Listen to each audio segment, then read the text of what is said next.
Bismillahirrahmanirrahim. In the name of God, the most benevolent and the most merciful.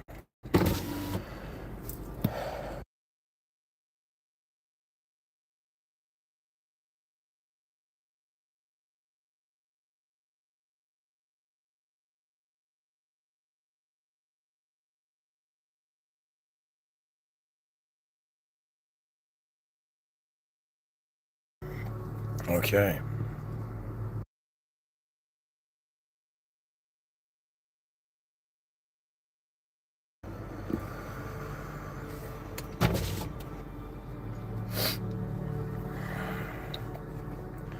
Hello, everyone.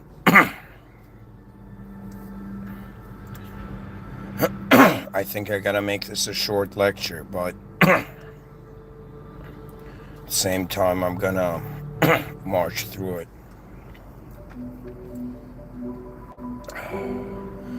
An advanced you is waiting for you. The title that came to me was An Advanced You is Waiting for You at the End of Time.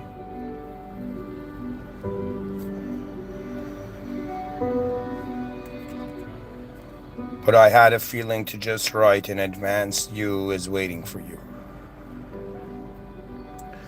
And so I am tasking myself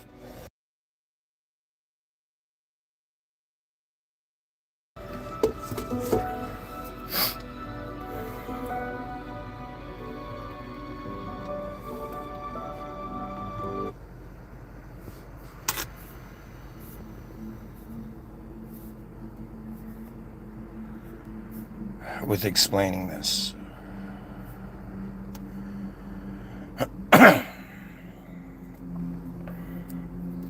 First of all, folks, the view I have is not a view I commonly share. It's a detail about a view I commonly share, actually.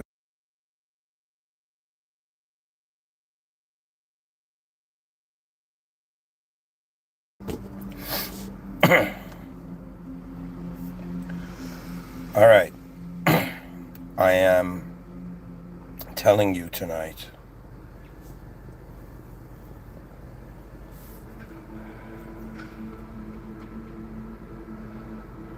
that as we get closer to the end of our lives and the end of the world, we are getting closer to our more advanced self. I will explain.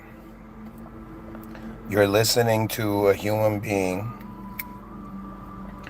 who considers that human existence is a system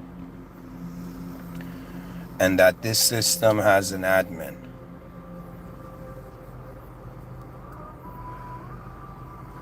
The system administrator is beyond the system. The system administrator is an original, unconditional moment. We are the created. In other words, we are the effect. All beings are seeking what they actually are. And honestly, I'm a little tired tonight. I'll just speak simply. Guys, this is the vision. Original state. From original state, there arose a simulated state. We are experiencing that simulated state. And the bell curve of life is a return back to the original state. What does that mean? If you're someone who's not acquainted with religion,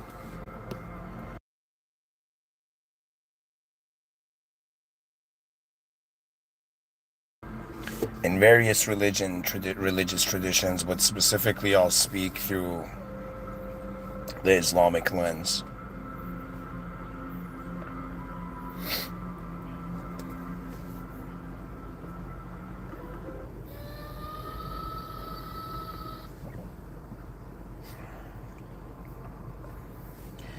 In Islam, I forget the terms. There are three Arabic terms for it, but there are three states to God consciousness. First state, you know God exists. Second state, you start seeing. That means first state, you know there's a system admin. You believe. Second state, you start seeing the system administration. You start seeing behind the scenes to how all moments within your consciousness are being orchestrated. In other words, at first you are just aware of it. In the second phase, and God consciousness in the Islamic sense means that there is a higher order, there is a higher being, and there is an original being, and we as simulated beings have a proximity to that. And as you near the original moment, think of it this way, that there's like endless simulations of Earth, and you're in one of these simulated Earths. And now I'm a simulated person on that simulated Earth telling you, yo, all these simulations and manifestation are being tested to see if they can remember how they arose. If they can trust what has brought them this far. You think being born is the beginning of your life. It is not the case.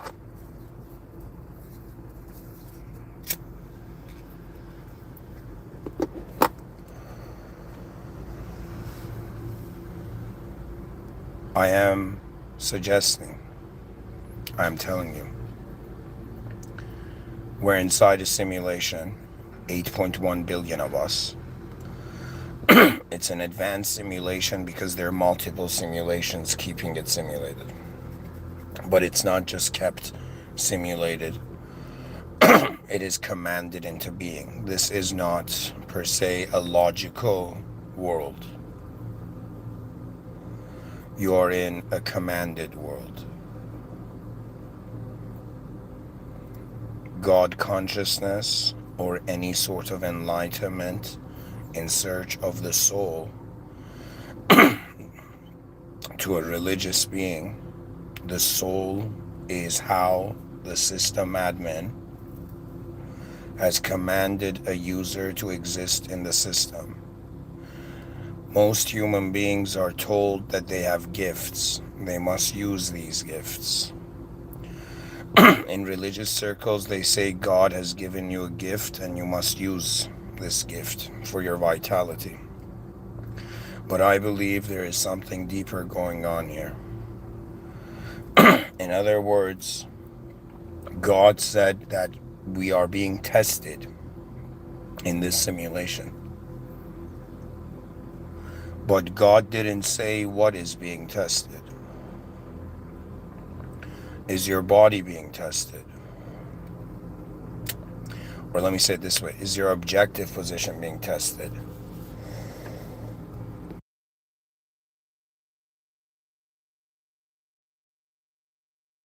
Is your subjective position being tested? Is the system admin testing its own ability? I don't believe it's the third one. Guys, this is what I'm saying.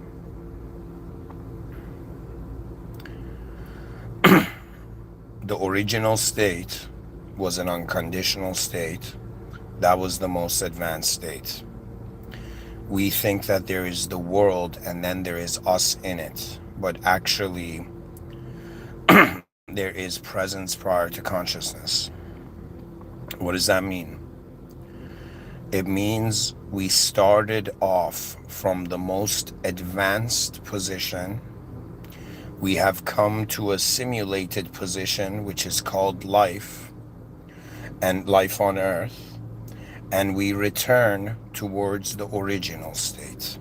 However, the original state and the life after this life, I am not gonna, it's in the jurisdiction of the system admin, only God knows. But when I tell you an advanced you, an advanced version of you, or your most advanced version is waiting for you at the end of your life, I don't mean this is something you become. Becoming, doing, growing, experiencing, these are things from this side of the coin. From the other side of the coin, it's the opposite. We think we are consciousness experiencing form. From the other angle, all forms are within consciousness. We don't see it. I don't want to claim that we're double-edged, but what I mean is that in the same moment, I am conscious that the cells of my body are being my body. Are the cells of my body conscious that I am being them as much as they are being me? Pretty much what I'm trying to tell you is that this is the most fascinating world. In my youth, in my wildest dreams, I could not imagine this sort of depth and mystery to it.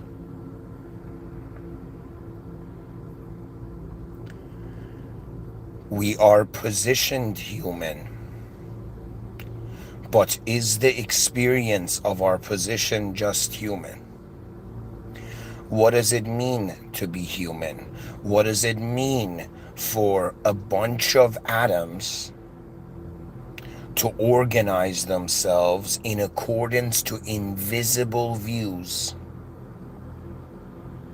Ladies and gentlemen, all of human history has been proof of an interdimensional exchange. We are experiencing the conversion of reality.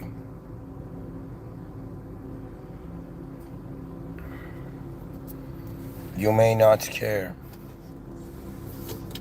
You may think that, like every person that's spoken, I'm just another voice. Maybe I am, but what are my words pointing to? How should a human being truly be judged by other humans?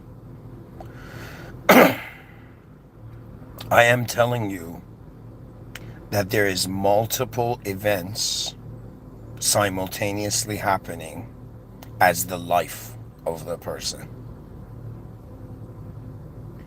Think of it this way. There is a sphere. Inside this sphere starts appearing form.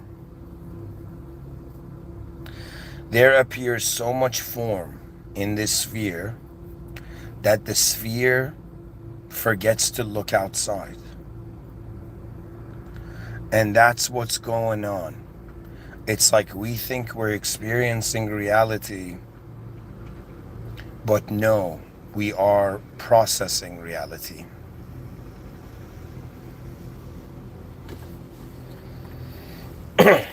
It is funny to me. It is funny to me. And when I tell you, I could not envision the depth of this world in my youth because it surpasses the human idea. One thing that I've had to live alone with for a long time, and I usually don't have anyone I can talk to about this stuff. Not anyone that cares or has the endurance to listen. I'll be honest.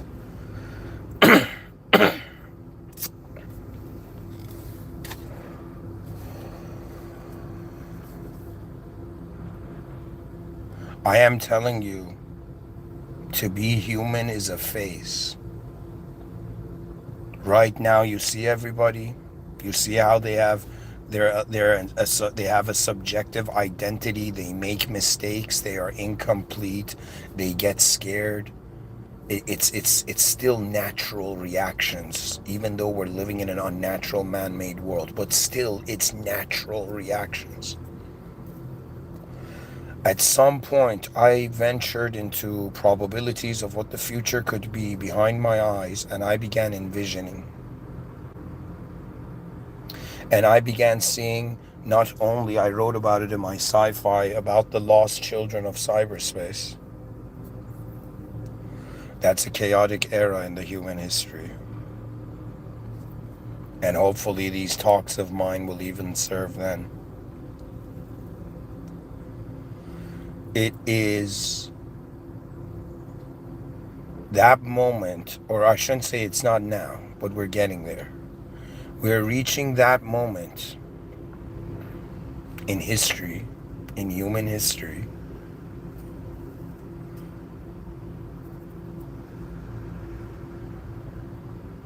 where when Shakespeare said to be or not to be, little did all of us think he meant to be human or not to be human.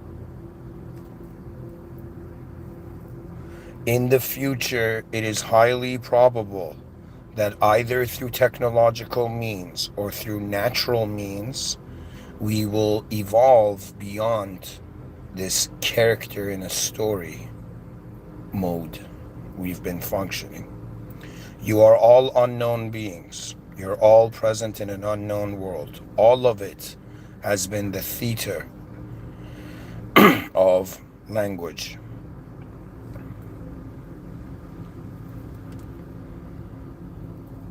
What is the unthinkable for the human experience? That you're not even human.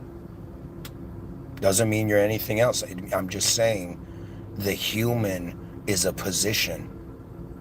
It's a state of consciousness. Everything that I think I am, every story and character in a story I've ever identified with,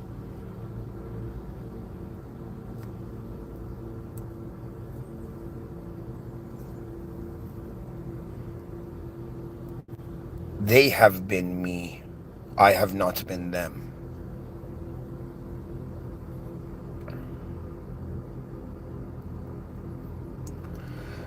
I'm sharing two important points in this lecture. One, there is a bell curve. There is a completion of the journey. We started from it's like, think of it this way. You're like, where was the human being born? Oh yeah, in a world. Where was the world born? I have an answer.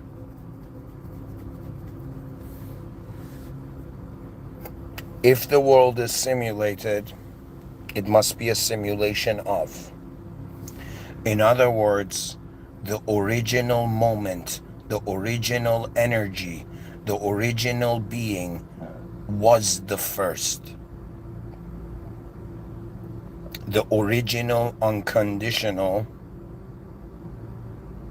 state. I can't even say state. It's not a conditional. It's not a condition. The original unconditional moment of being.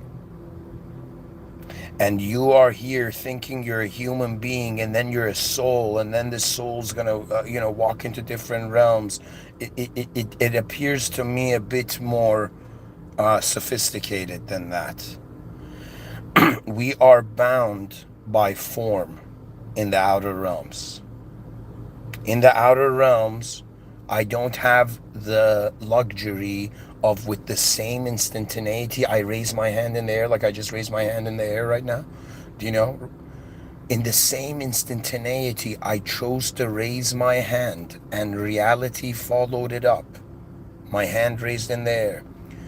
It is not the same when it comes to DNA.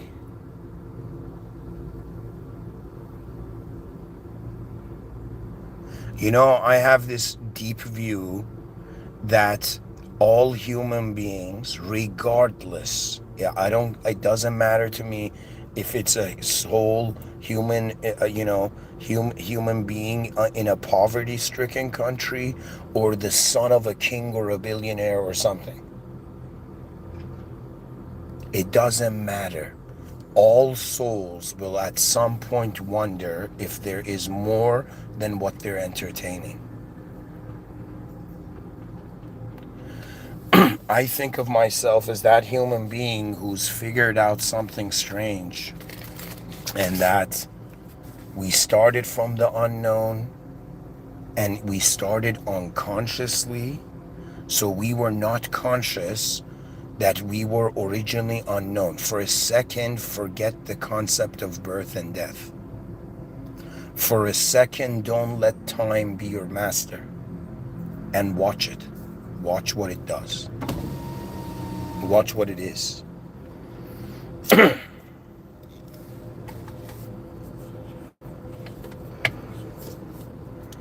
And so we find the inner rhythms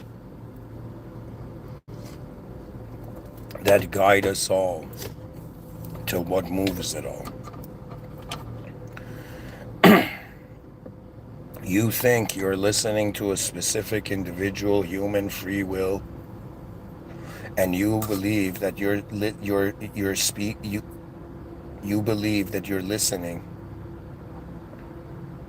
to something you know. This is the harsh truth, the hard truth. It's all unknown. Every impression, you don't understand. The cognitive bias is insane.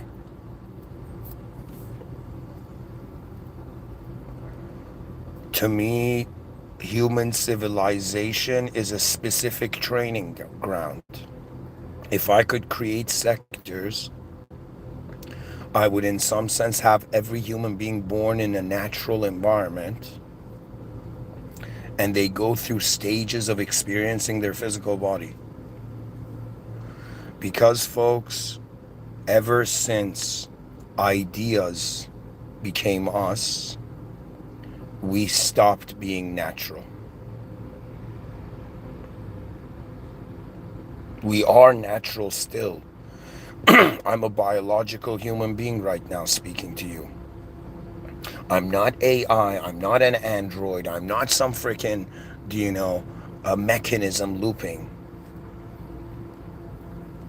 I am an unknown force witnessing the presence of an unknown moment that appears this way.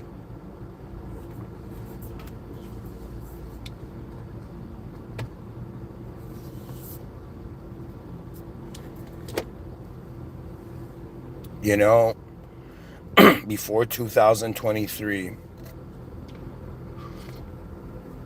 I had a very developed throughout the years spiritual identity. I identified as a specific type of soul with specific capabilities, working with 3 moderators of this world room.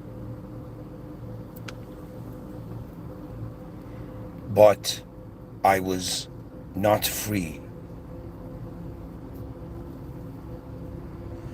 After 2023, I realized all psychological analysis leads to the realization that a higher agency is required.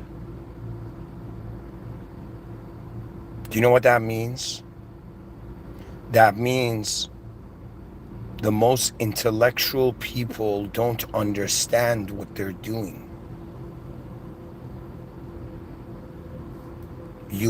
Think of it this way.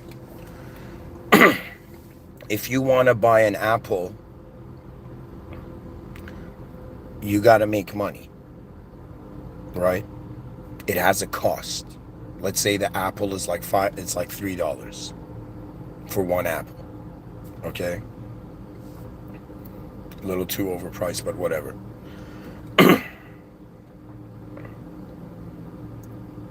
Let's say it's an organic apple, okay? You have one apple. Sorry, what am I saying? $3. That's equivalent to like 10 apples. Here, I'll say this.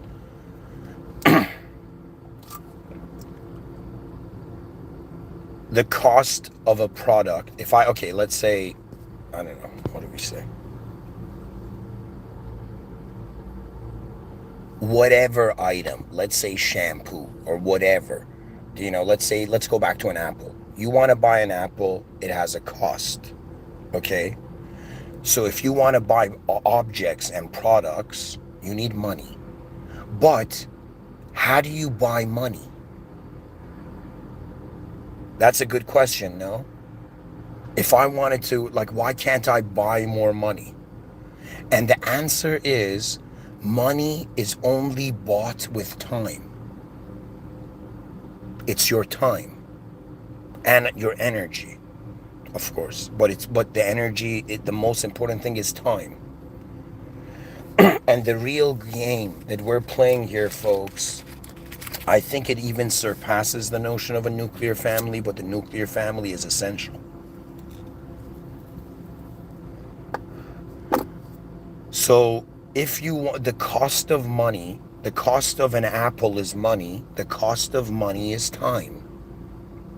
And it's like, I remember seeing this video. There's this kid who's interviewing billionaires. He went up to this billionaire, or I don't know, the billionaire came up to him and he's like, hey kid, do you know right now I would be willing to give my billions and get your age? And what he meant is the guy would pay billions to be young again.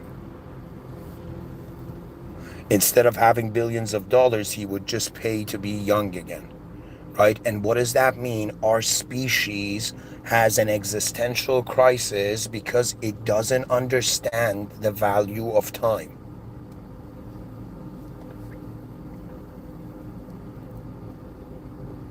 That's the game. That's the game of being born on Earth. What is the value of time? And the time is like the range of existence you have. So, in other words, time is the most important resource. But why time? Because of what that time can, in some sense, hold. So, I'll give you an example. Imagine someone has an incredible relationship. They have a wife or a girlfriend and they have an incredible, like, beautiful life. But the guy wants to make more money, you know?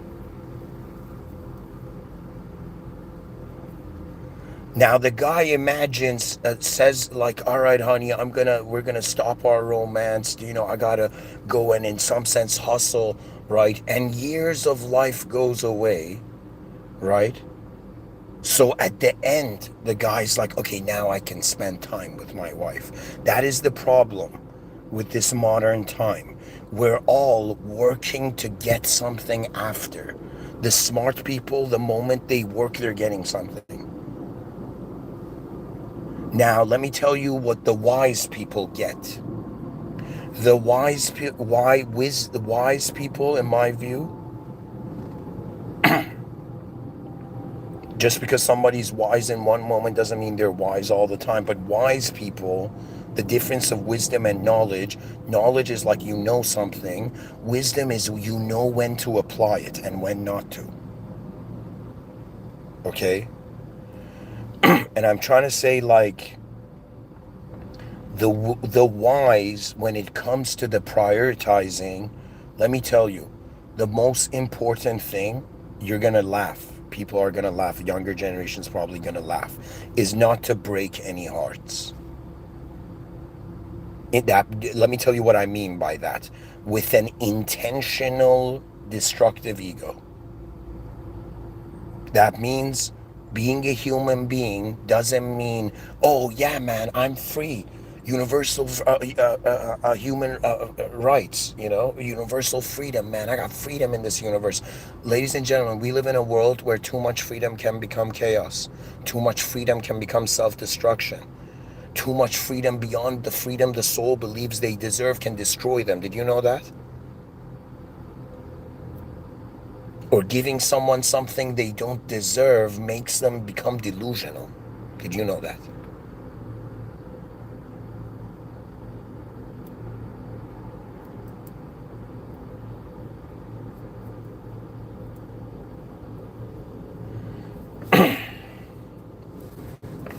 There's this poet by the name of Hafez. I don't remember the exact poem, but he says, "The truth has shared so much of itself with me that I can no longer call myself a Muslim, a Christian, a Jew, a Buddhist."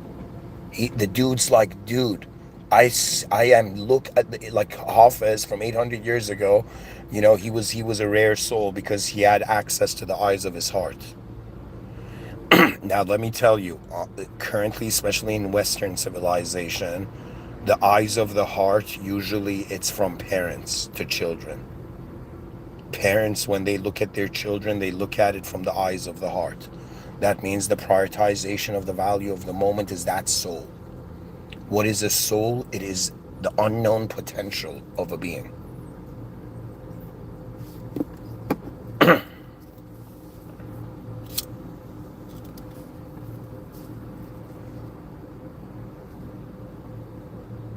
What does it mean when we say that person's got soul, yo? Like,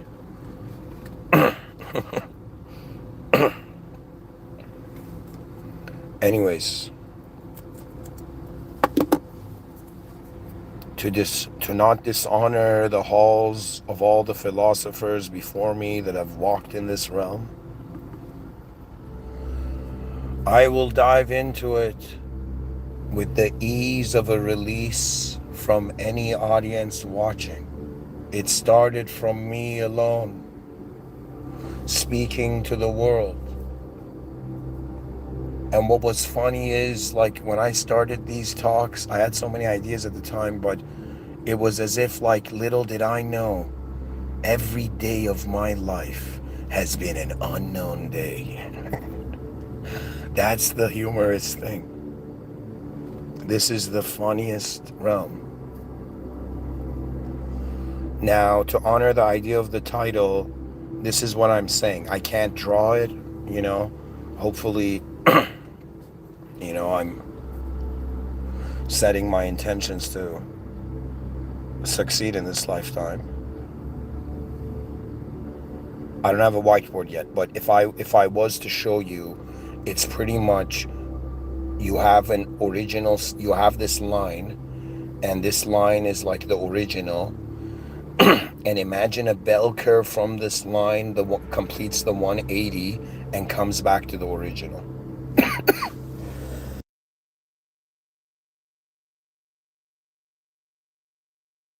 That means they're like, yo, man, were you a kid when you were younger? And I'll be like, no, man. When I was a young soul, I was the original state. I was not God. I was present within the conduct of the original state. This might sound bizarre, but my whole life I feel I have been escorted. Not by a visible thing, but an invisible knowing. Honestly. Like, I can't tell you how many moments in this life I have just been a simple viewer and the moment knew what to do. In other words, we think competence and skill is local to our identity. What foolishness. There's this show called Attack on Titan, this Japanese comic book. They turned into like a show, like a series.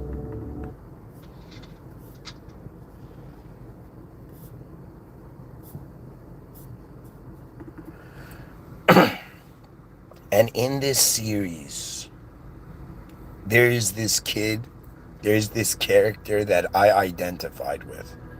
Okay? That means if there was a character in the show, if I was existing back in that time, in that fictional universe, in the time of that fictional universe, it was this character named Armin. Okay? And he was the smartest character in the show. Right? One of the smartest characters in the show. But he was a coward. He was scared. His whole life he was scared, and his two friends, Eren and Mikasa, would come and save him from bullies. He had this fear he couldn't overcome. Some people do it so easily. In my youth, I had some sort of next level crackdown of Like, it's like social anxiety that in some sense I could not even function as like I was just like I could tell you I was just the silence of the moment watching, do you know? But what I'm telling you is life goes forth and the new emerges. In this show Attack on Titan, there is a scene where this Armin character finds a genius strategy, like a genius strategy to defeat an opponent. And Eren looks at him and says, Armin, are you sure you want to do this?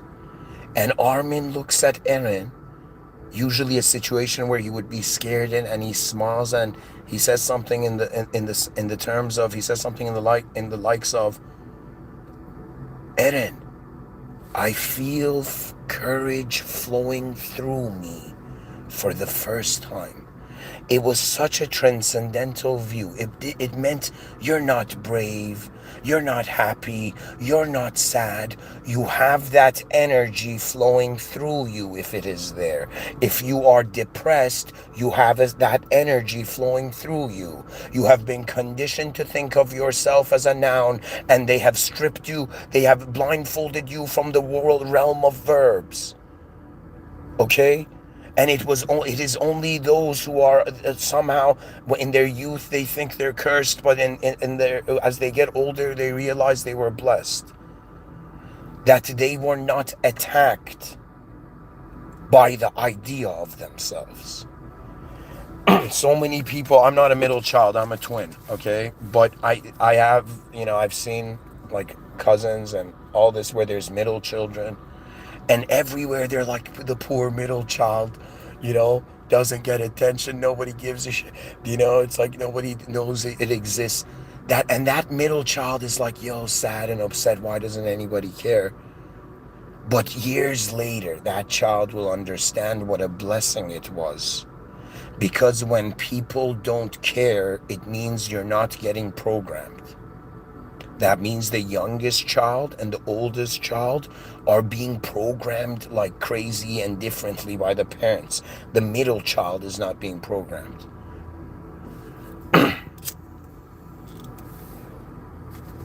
But it's fine, because what we are is beyond the roles that we fulfill. In this moment, I'm some dude calling myself Mr.Within, you know? Like some dude in history, in human history, being like, yo, let's build an advanced civilization, everyone. What else are we doing here in this world? To me, it's funny, man. It's funny. They're like, it's like, yo, man, why do I exist? Oh yeah, there's everyone else here. And then I'm like, okay, why does everyone else here exist? Oh yeah, there's a whole world to look at. In other words, life is the journey towards greater sight. And I'm telling you, getting near God is getting near the original state. If at our death we're getting near the original state, then we are, in some sense, how do I say it? Our original presence is there. Like, it's funny. Do you know what it is? Imagine like a masquerade party in Venice back in the day, or imagine like an Iron Man suit party. Do you know what I mean? Imagine different billionaires all in different Iron Man suits or at a party. Do you know what I mean? Like at a house party or something. And it's as if what is really within the being is hidden. You know? I was looking at it. There was this professor. He came on YouTube, and he's like 20% of white women, in their like 20s to 30s or something, are like American white women are on OnlyFans.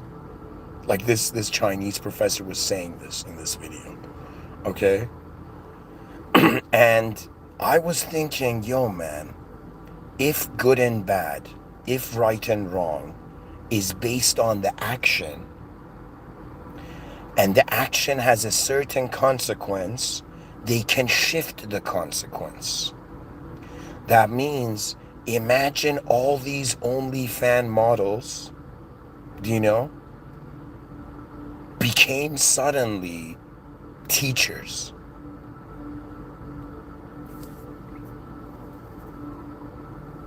We converted Western perversion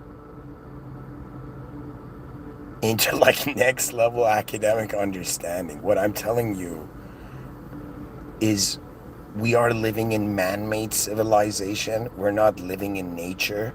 Man-made civilization tried to copy nature but couldn't properly, so this is what we're dealing with. And of course, you know, in different traditions, this is different thing people are raised in. But I was raised in my childhood, I was raised to control my eyes. Do you know what that means?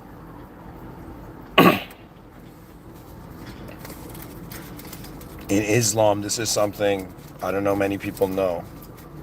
And I was born in 1991 in Tehran, Iran.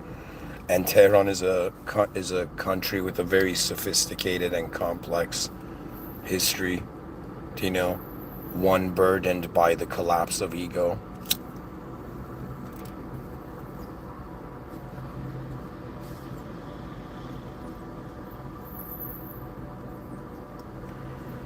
In Iran, okay, when when I was young, I remember I was at my grandmother's house. My aunts, everybody like was there. There came this plumber guy or some guy to fix something like the AC, and he knocked on the door, and the door was a bit open. He knocked on the door and he said, "Ya Allah," you know. And what when he said that, suddenly, of course, it was a theocratical society, and the history of how Iranians are Muslims is a very complex discussion, by the way. You know,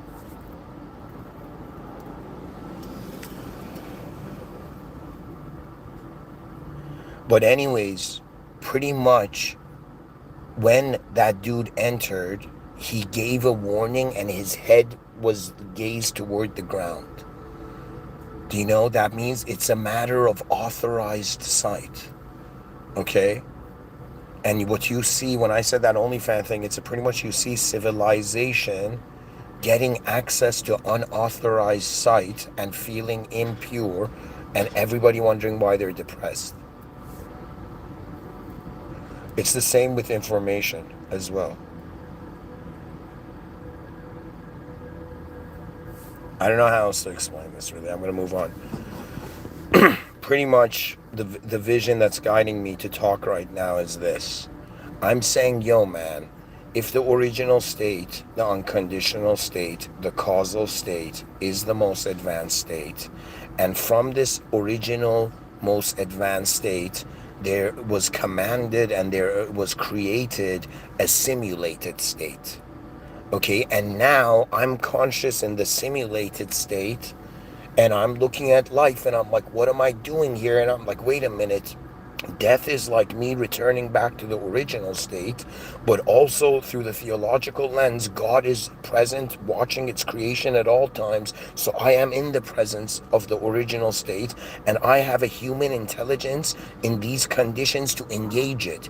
It's not a matter of just being human. It's a matter of what are you doing with being human? You know, what, like, no, I'm sorry, let me say that in a better way. What are you doing with your humanity? How are you using it? This is a weird question, but it's a proper question. How are you using your humanity? All of you ask this from yourself and look in the mirror, right? And if you've been an ethical person, high five yourself in the mirror. But do it gently. We don't need to break mirrors, you know, out of joy. Like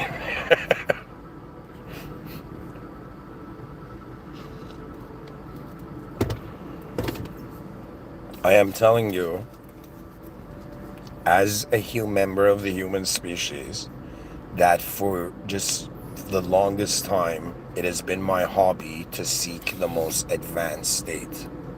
That's it. It all concluded to that. I'm like, all right, man, so many ways to look at life. I can respect them all, but right now, I'm in this moment of my life. I've lived 12,500 days, and have I found the most advanced state? And I believe I have, which is a very egotistical and arrogant thing to say, but I can explain it. I believe the most advanced state is being consciously being unknown.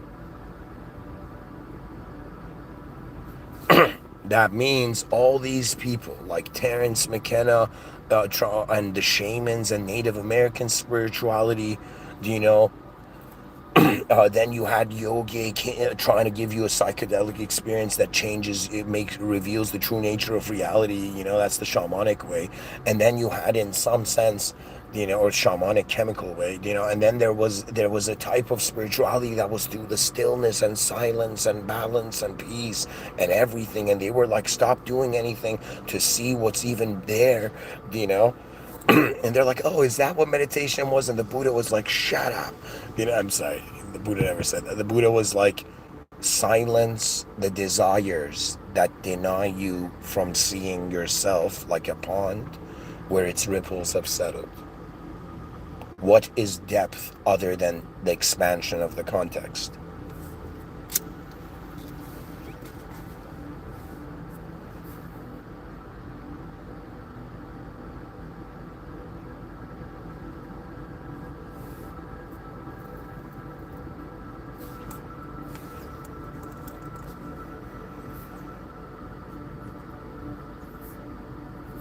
I feel I need to find a song. I don't know if you guys can even hear the background music.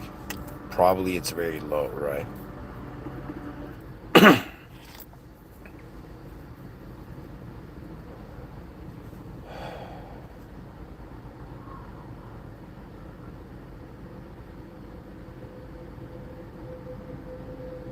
I have explored the inner realms of one instance of humanity. If we give ourselves the ability to fathom from an aerial view, think of it this way: the eagle is on the branch and looks at reality from a branch of knowledge. The eagle flies into an unknown sky and watches the whole forest at once. And I'm trying to get the species to jetpack out of their egos, look at the whole civilization, realize that neutral purity of having an ability to care and go advance a part of it.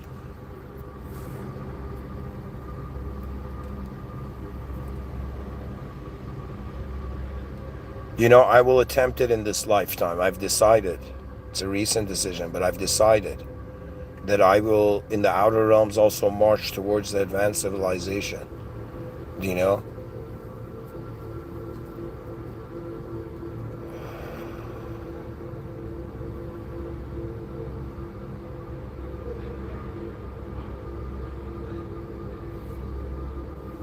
After some point, it's not cool to be better than others. It's cool when everything's better. There is no point. Do you know how lonely it is to sit in an ivory tower? Do you know how lonely it is to climb a mountain that nobody sees? But it doesn't matter, because it is to expand the access of humanity. You see, we, from one level, are having an individual experience of life. This is from one angle. From another angle, the species is experiencing 8.1 billion expressions of itself. That means simultaneously through all of us, yes, there is a collective being living, but that's not God. God is beyond the world room. It is rude to the higher power to define it by the lower conditions.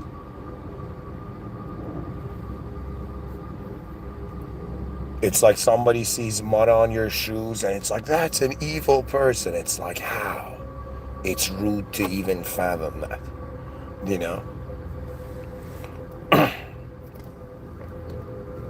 Shoes can be cleaned. Souls can be redeemed. You're not here to act like God, to remember or realize that you're God, or to realize everyone or everything and all of this is God. That is the easy way out. That is still feeding your ego a story that it exists in. But I am saying this is like part of the staircase of human consciousness, okay? At some point, the significance ascribed to how subjectivity gives value to the object goes away. I'll give you an example. If somebody comes and says, yo, you're a terrible person. Imagine somebody comes and says that, okay? If someone personalizes that, if someone's like, wait a minute, am I a terrible person? They allow that sentence to become them. Their soul knows they're not that sentence. They rebel through emotion. Granted, emotions are signals, but they're signals of contexts of meaning colliding. You know? And the realization is that that person saying you are a terrible person, their definition of what a person is, their definition of what terrible is all from their own mind.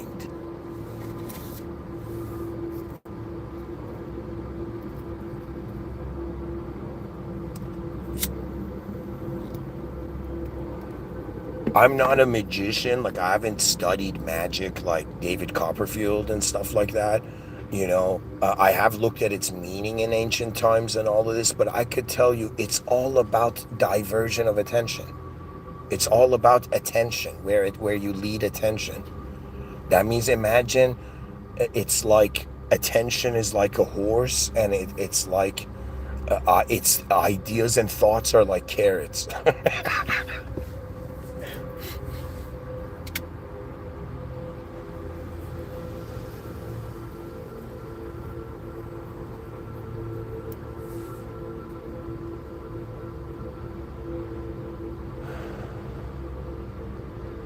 You know,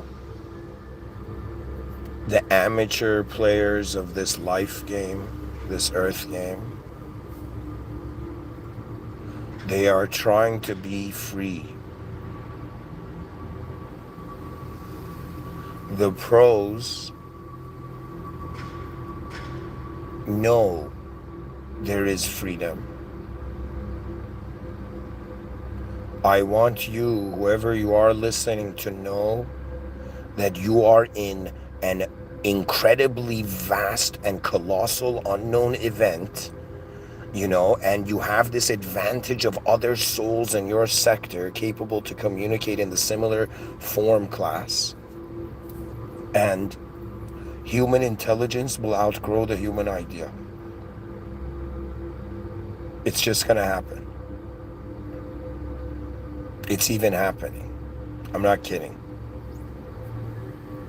They're like, who are you, man? And the person's like, I don't know if I'm all my memories at the same time or I'm what I choose to say to you.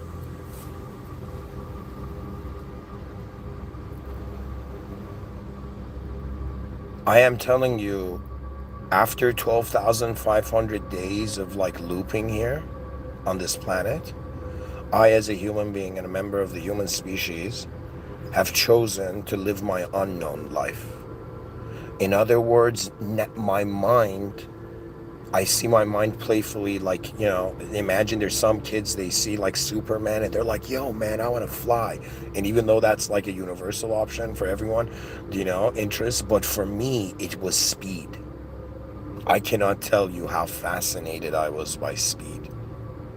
Like a speedster. You know what I mean? There was something passing through everything so quickly that was just fascinating to me. I don't know how to say it.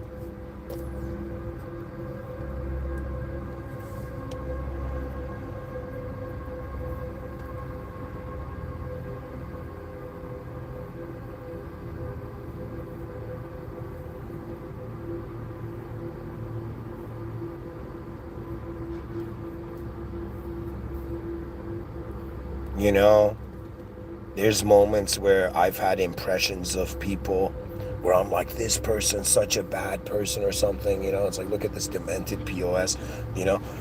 And then there's been moments where I've looked at someone and I'm like, oh man, look at this person, they need love, they need care. And little did I realize both of them had the same value, both views. It's the whole point of it is we're conditioned to give meaning to existence before understanding existence. But the issue is it is too big to understand, so we're limited to connecting our purpose to our role.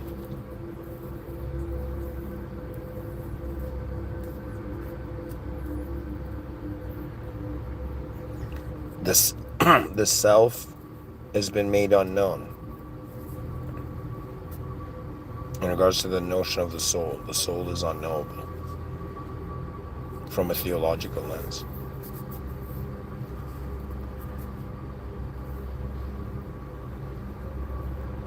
And the edge of the world is unknowable. And everything simulated in between two unknowables, between an unknowable self and an unknowable world, everything simulated in between. And we're like, what part of this simulation do we want our life force to activate and move? Like, it's a choice of energy direction. Are we kidding? Everything is an effort. Every effort takes energy.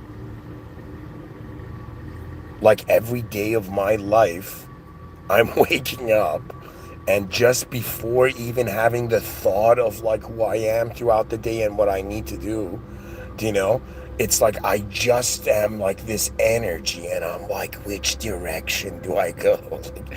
Do you know?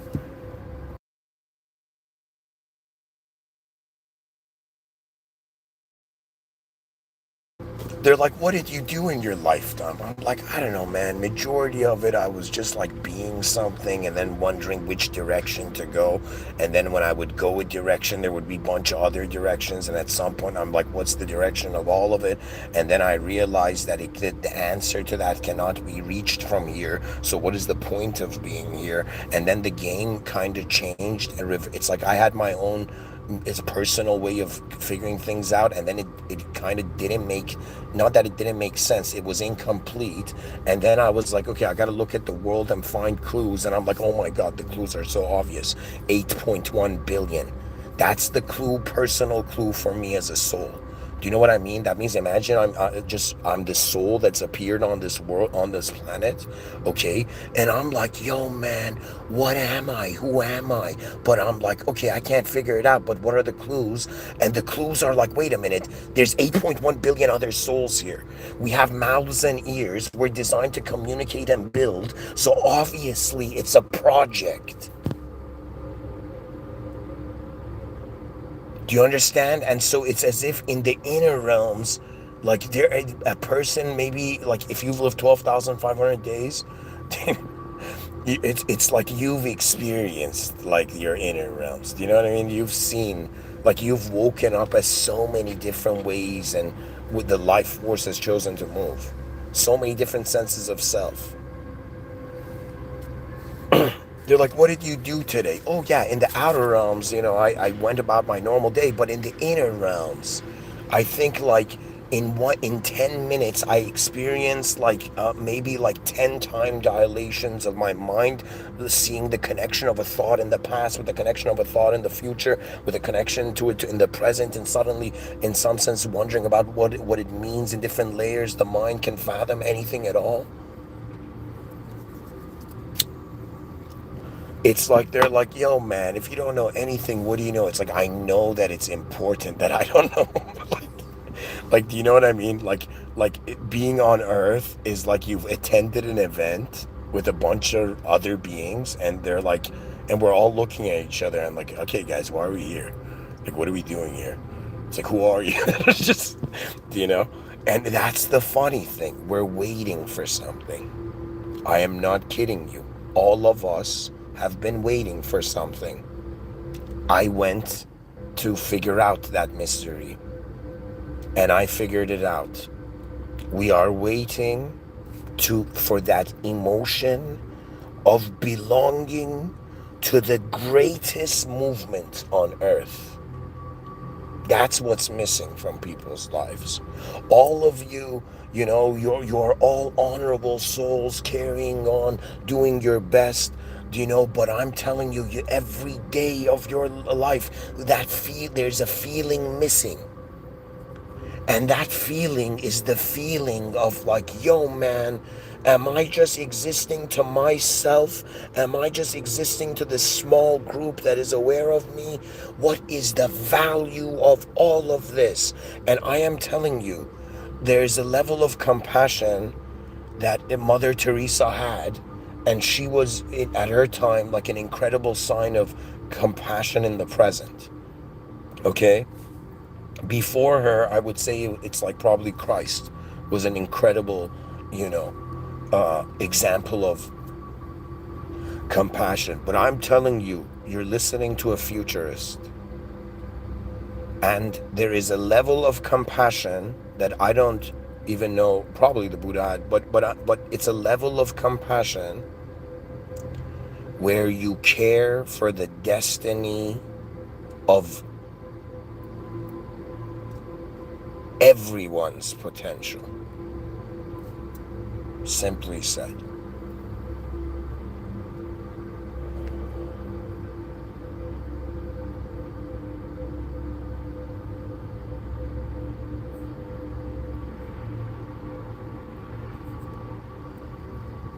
How does the advanced humanity arise? It dawns from within every individual. There will be just one day you will open your front door and you will step out into the world and you will feel as if there is winds, great winds of purpose hitting you. And you're like, what are these winds? And you realize it's a species and all these nations that are fighting over resources. My God, child's play. You know what I mean? Like all these nations that are fighting over resources, all these different cultures and peoples on earth, they are legit different parts of humanity's brain. And when they talk about the unification of mankind and the notions of even a one world government, that's a sensitive topic, but what it means doesn't mean it should imply the eradication of nations.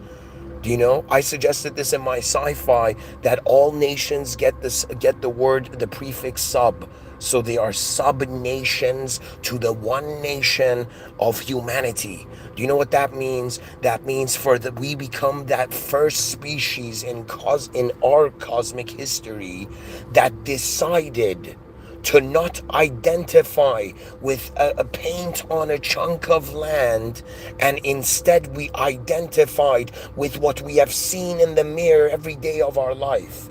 The human species, there is an honor to it, even far superior to the royalty of any king. Do you understand? It's the legacy of all of us. If we fail, we were all fools. If we succeed, we were all successful. And the whole point of it is, when I say don't break hearts, that means don't disturb those who, when they enter this world, it is the designer's table. It is the strategist's tent. When I was young, I would have fun and I would play in like playgrounds and stuff like that, Now, I don't play on physical playground.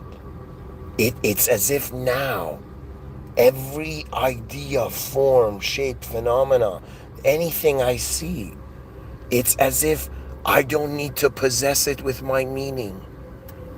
It can simply be there. The unknown is okay. It's okay to be unknown.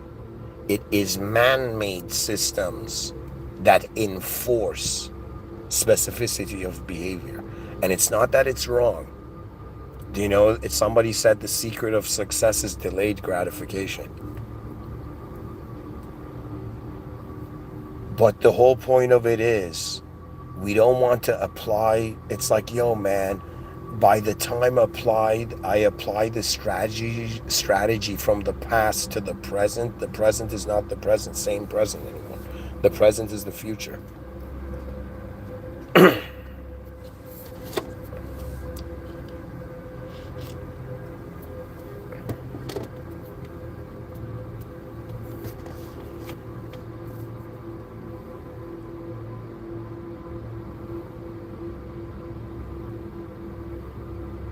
Where does our hearts lead us? When I say heart, I mean that version of you, or that aspect of your own consciousness that is still innocent to you. You see, imagine this. Human beings, there's pressures, and we have to survive against these pressures of the world.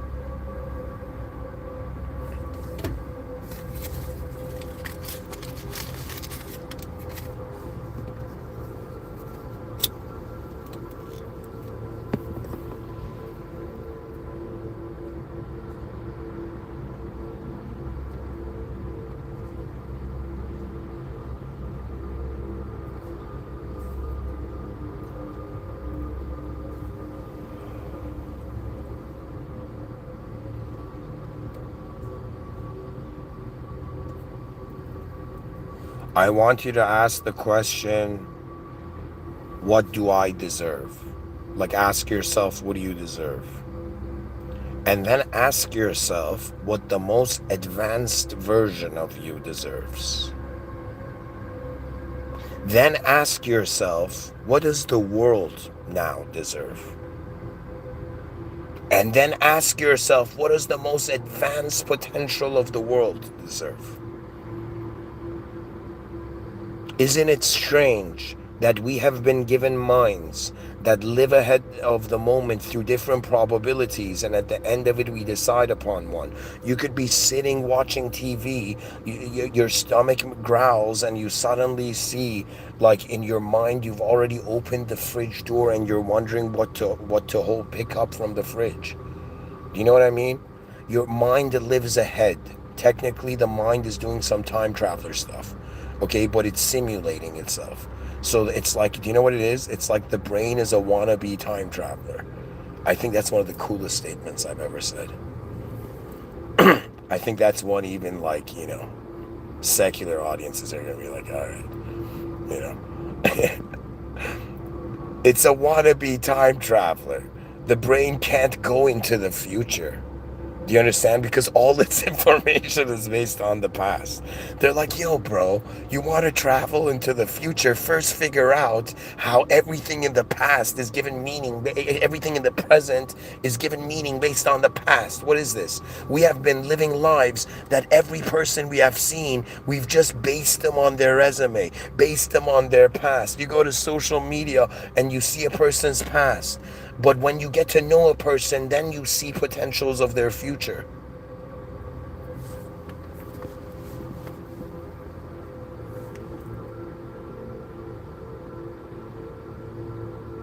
They say for relationships, human beings need three things technically: safety, respect, and shared meaning.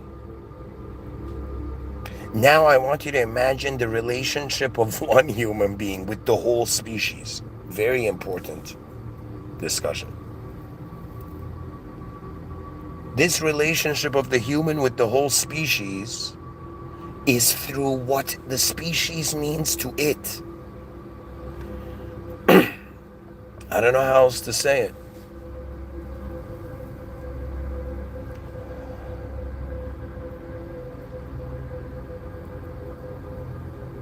It gets even more bizarre. You know how? It's that our memories are being filtered through a self. That means we're just remembering our memories because we were selves in them. But the memory is not a self. The memory is the whole moment that was recorded. So technically the brain doesn't have versions of itself in there like a file cabinet. The brain is in some sense has moments, full moments. Like somebody you can ask them, yo man, do you remember you were 10 years old? The person's like, yeah man, I remember. And it's like, okay, now in that memory, what did you see? And you can technically describe it. You can describe how you felt, how you thought. It's as if you have access to the full moment as a recording. You have access to the full moment.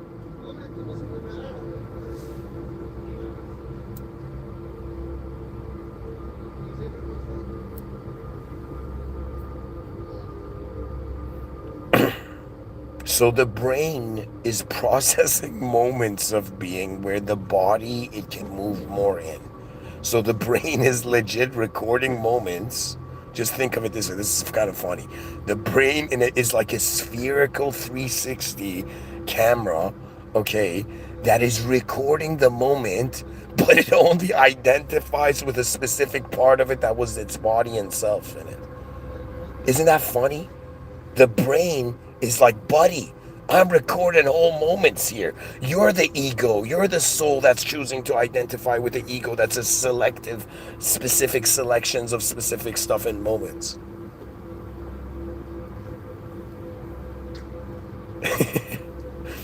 It's like, what is the brain doing? It's like, all right, man, all right. We've gone too far. It's dehumanized now. Sorry, guys. Dehumanization is something that's both hilarious and terrifying. You know, a person who takes a sentence seriously can like if somebody comes and says, hey, you're a fool, and you take that sentence seriously, you can dehumanize yourself. Do you know, like that's that do you understand what I mean? It's like human beings think that the language they hear has to be them, and this is how you know the difference in calibers of let's say awareness of souls.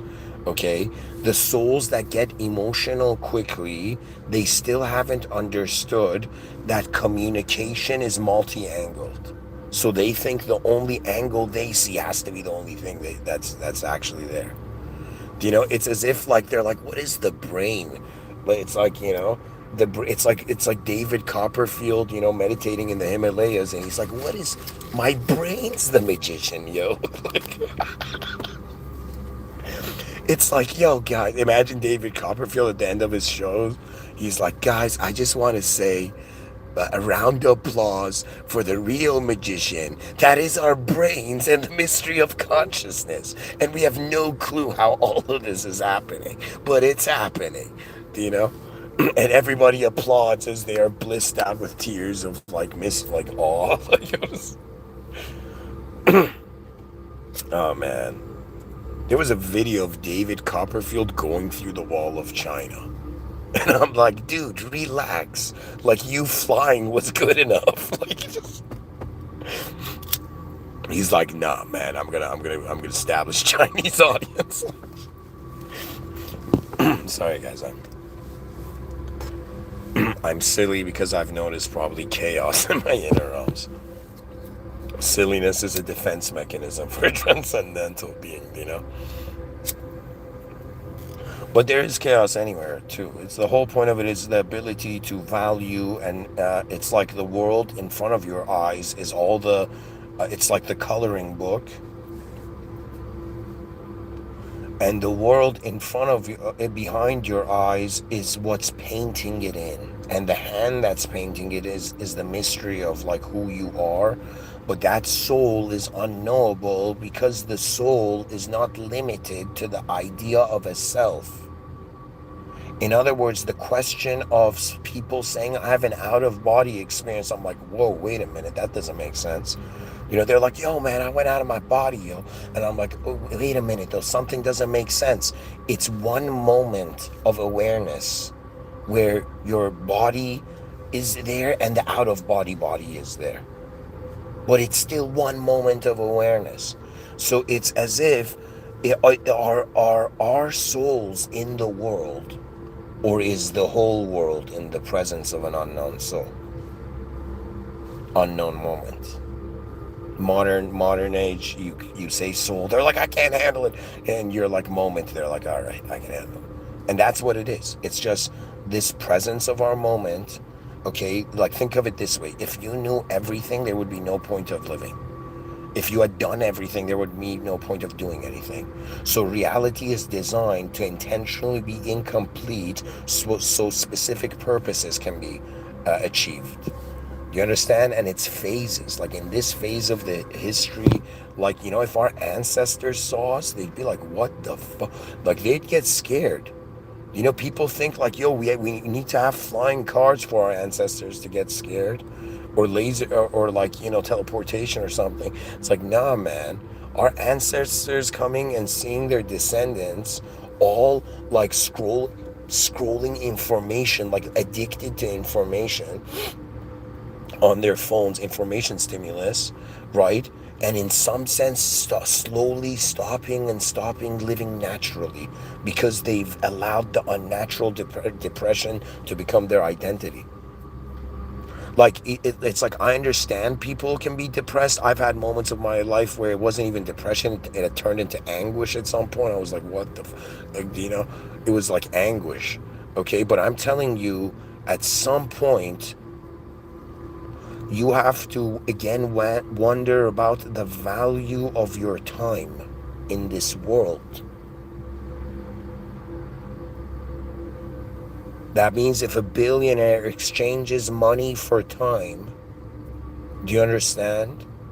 Let's say an aware being, I guess, exchanges past self for a new life. I don't know how to say it. I know there is a cost. It's like the cost of every talk I have given it is that I'm no longer that self after I've given it. I have become a being that has accessed more information than the past self. And I got bored of everything having meaning from the past based on how I've accepted its meaning. Like, you know what I mean? It's the unknown is liberating, but it's liberating in an honest way. They're like, be honest. And I'm like, honestly, guys, we're all storytelling. And they're like, no, we said be honest in the story.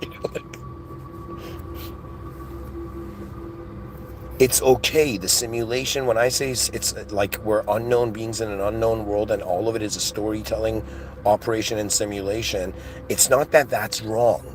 It's a strategy. It's like a tool that we use so long that we thought we were the tool, and we're like, why do we feel dehumanized in a natural world?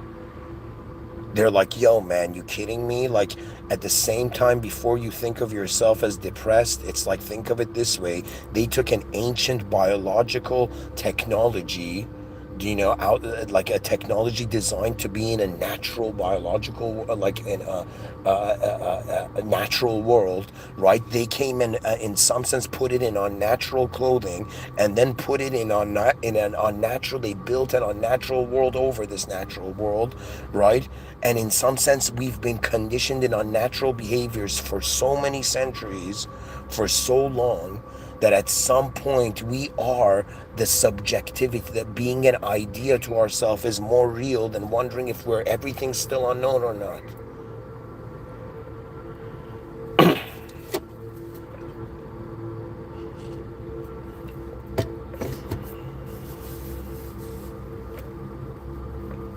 The mystery stands.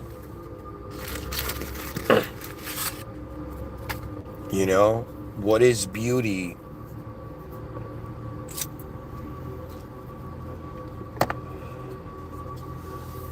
Or for example, what is love? When you go read like the great love stories of history, they're all tragedies. And I wondered, like, why, man? They were so in love and it ended up happening messed up, you know? And then I realized it's because they were in love with a specific thing. Do you understand? It was a conditional love. It's as if even conditional love is tested to learn unconditional love. Do you know? That means imagine you're a skilled person, but that skill is only can be activated in a specific condition. It's a conditional ability. Do you know? It's like, yeah, man, give me boxing gloves and I'm a good boxer. That's a conditional ability. Do you know what I mean? It requires a specific condition and then the ability can be activated. But what is unconditional ability? Unconditional ability takes you to, it's like if you saw the context of everything you know as the soil, right? And from this soil came this great big concept trunk, and the trunk of like knowledge is actually philosophy, but academia kind of dishonor. I don't know. Like the tree of knowledge is weird now, like the way academically. But anyways, I have my own, Mr. Withinian views on, the educational system and how it should be redesigned. But anyways, whole point of it is we completed responsibility for the past. We completed responsibility for the present. The only thing left is the future. I'm not even kidding. The future is the only thing left. And imagine this. If the past is giving meaning to the present, what do you think gives meaning to the future? Pretty cool, right? Your present gives meaning to the future. If how you were in the past is giving meaning to how you are now, how you will be, how you are now is what's giving meaning to how you will be. It's as if you don't understand this moment or any moment of your conscious waking life is not just the moment you're living in and just chilling on earth. No, it's a moment of memory formation. You're equipping your future self with this, whatever decision you make of a you. And I don't know, I have this feeling that, like, a person never knows how long they're here in this world. So you're only left living days. They say live your days fully. What does that mean, though? I try to live my days, like at some point wondering, okay, why is everyone playing this game? What is the furthest reaches of the awareness of the human species? You don't understand. It's like like a generation of 90s kids were raised on like Power Rangers or like robots, like assembling into one bigger robot in the same way, right? Everything now, like this is the strategy I found. If you can't get everybody to unite over what they know because they know things specifically and they have a different DNA, you unite them in regards to the unknown. And my strategy is like, hey, every good and evil and poor and rich person on earth, everybody on earth, every possible way of human existence on earth. After we're done being a species that, imagine the whole species was a person, after we're done with our ego obsession, self-obsession, the species will look out. There will come a day where you will realize every human being you have seen, if you were on an alien planet and you saw another human being, there would be a happiness in you. Do you understand? And we take for granted, right, that how we all are capable now. It's like you're telling me there's 8.1 billion life forces on Earth, these unknown forces that can specifically do things on Earth, and everybody's in their own world just chilling. Like, what is this? The advanced civilization calls to some people. It's honestly, the advanced civilization is the spirit of postmodern, of true, like next modernity, of the next modernity. Do you know? Of the next age. Eventually, the species will reach a point where it becomes responsible and identifies more as a state of being than a specific way it is in that state, or a specific form it finds in that state. Anyways, folks, thank you for listening. And I'm going to say some things about the title. The most advanced you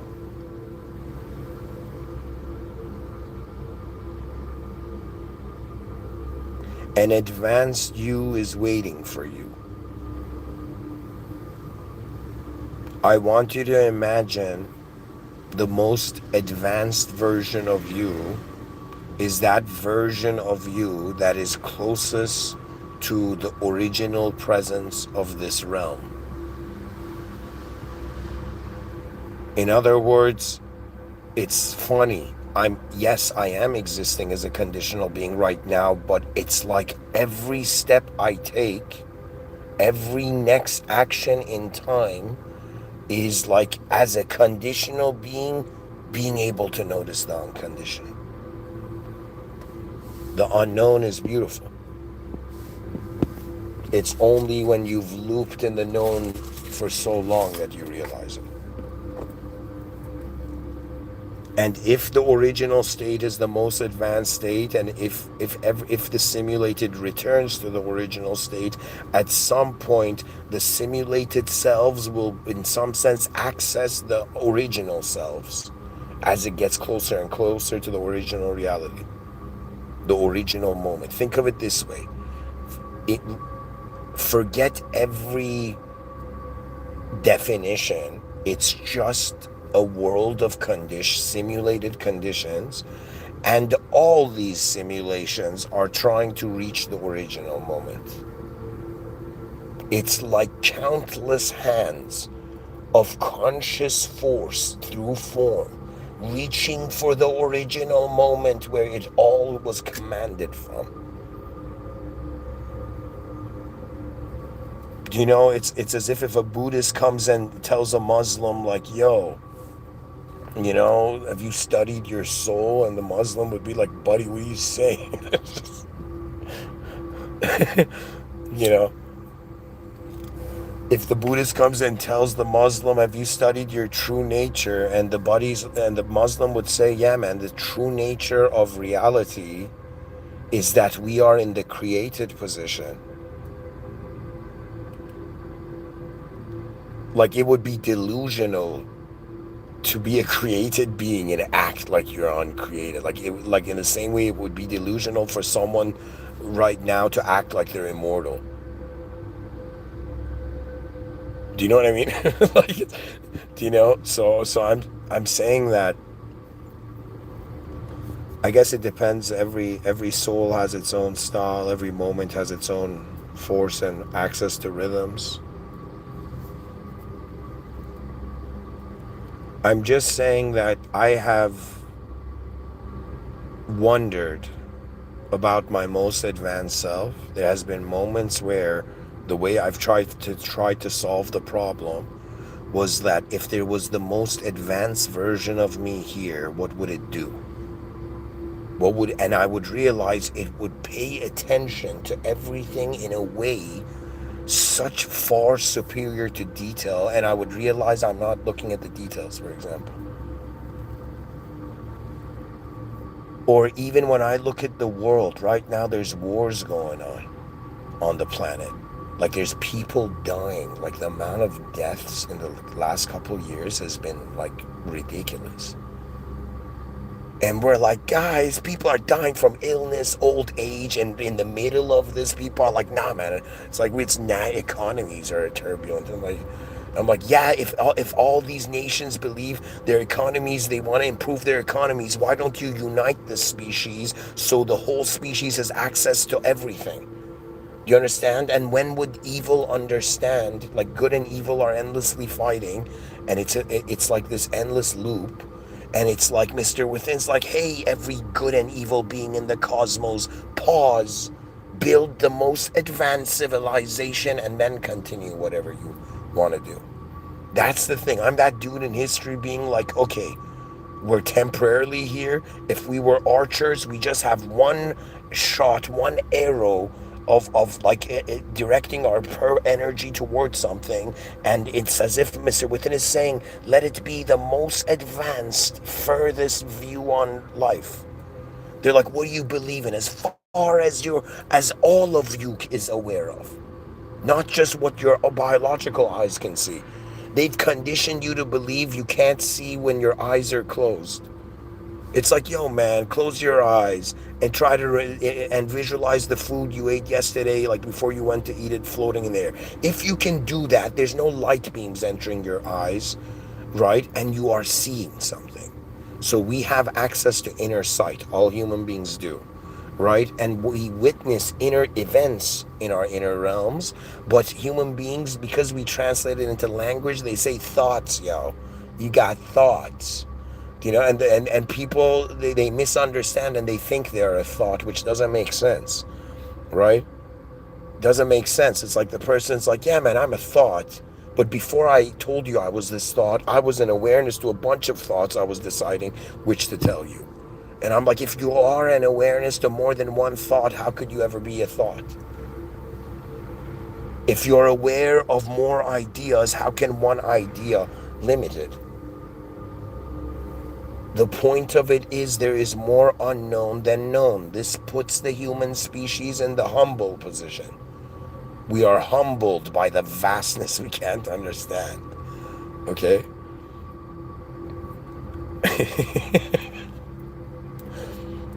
Anyways, folks, if all returns, all conditions, simulated conditions return to the original state, that means our simulated selves, as they near the original state, either experience or meet, or I don't know, potentially they're like, you will meet your advanced selves.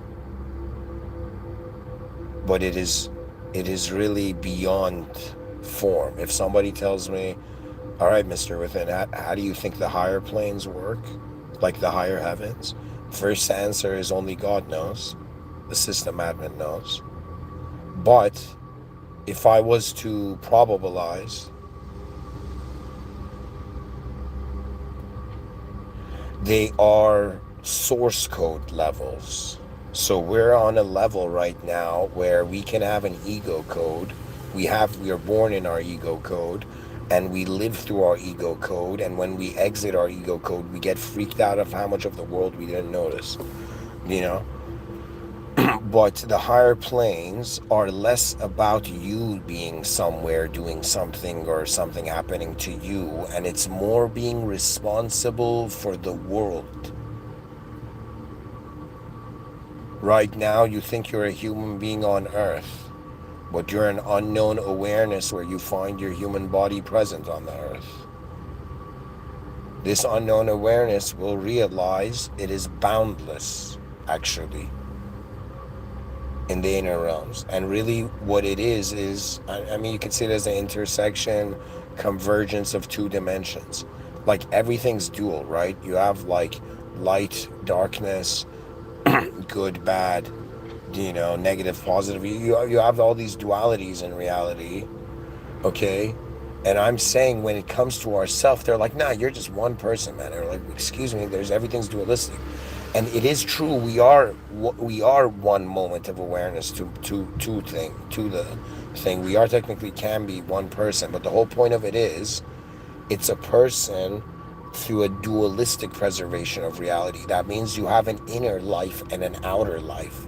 And just like the poet Rumi said, good and evil are like the wings of a bird, the whole bird is beyond it. In the same way,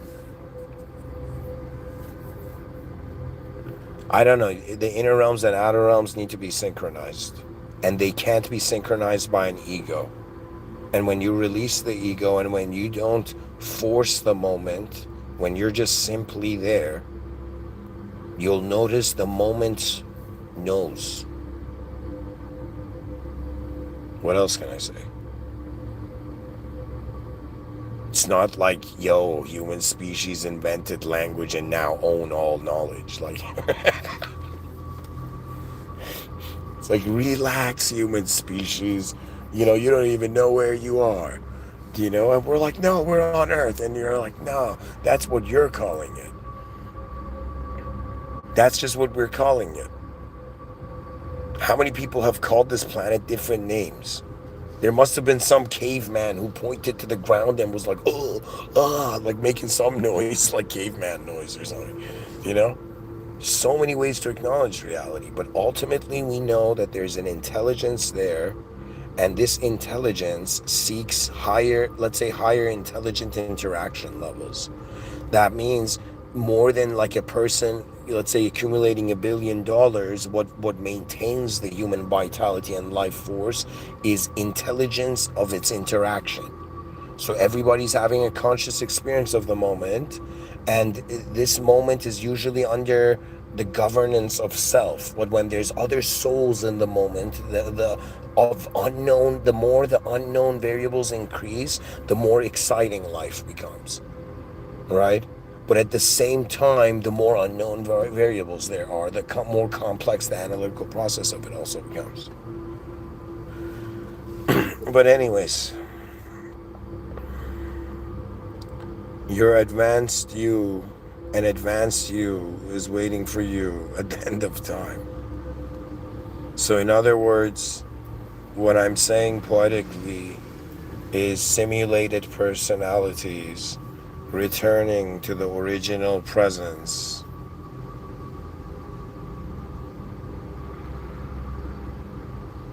God was always smiling.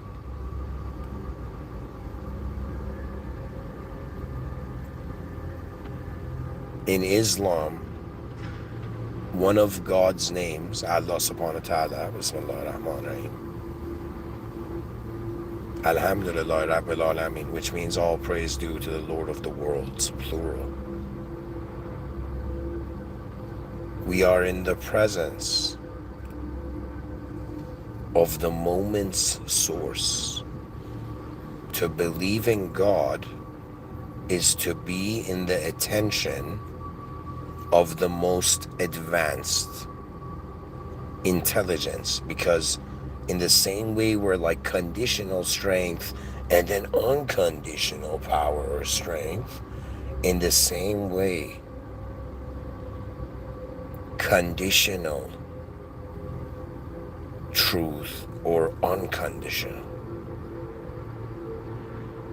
it's an unconditional. I'm living as an unknown being to discover the unconditional, because I know everything's there, going there. We are in the presence of a higher power. There are higher order processes. Moments happen not as if like it's living in accordance to the value that free will has, right? Just like an artwork in an art gallery, a bunch of people see it, it has different values to different beings in the same moment. Similarly, how many different ways does our moment have a value that we as human beings currently don't understand? It goes deep. We think we know the world, but we've just met the unknown. Thank you for listening. In the name of God, the most benevolent, the most merciful, the most advanced, in honor of the original unconditional moment that all conditional moments have arisen from and will return to, in the presence of the system admin beyond this existential system and the world host beyond the world room. It's a greater event than just human interpretation. It's more like a collaborative effort of a symphony of intelligence in a moment that's truly unknown, at least to us. Anyways, thank you for listening. Have a great night, guys. And I'll be on Twitch later, maybe.